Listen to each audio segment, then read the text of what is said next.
can't be the force that God has called me to be. So when I find Jairus in the text,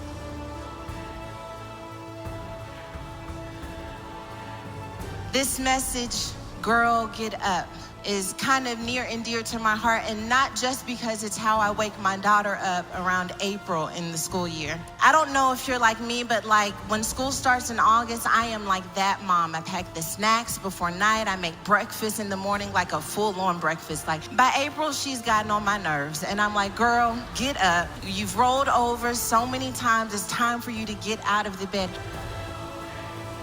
I like to call that version of myself Eve. It's all right, guys. Eve feeds her children cereal for dinner, not for breakfast, for dinner.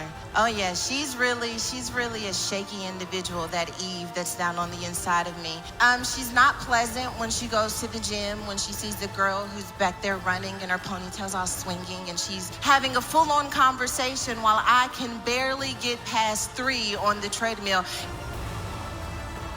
Eve down in me rolls her eyes at her. She's really sketchy, still working on me. And he's working on me in such a way that he has even made me become more comfortable with this idea of Eve. I don't know if you are like me, but Eve and I, we've had a struggled, a strained relationship. I love Ruth, I love Esther, but Eve and I, we struggled for a long time.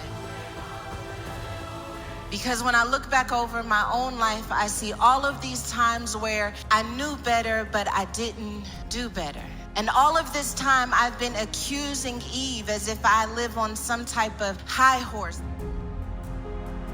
that allows me to look down on others who should have made a different choice, not realizing that I myself have found myself in positions where I knew better. I knew I should have left the relationship alone. I knew I shouldn't have spent the money, but I did it anyway, and I had to pay the consequences. If you think about it, when Eve came into the world, she had this innocence about her. She had never known pain. Everything was set up in such a way that she only could flourish. And the moment that she ate from that fruit, it was like a part of her died.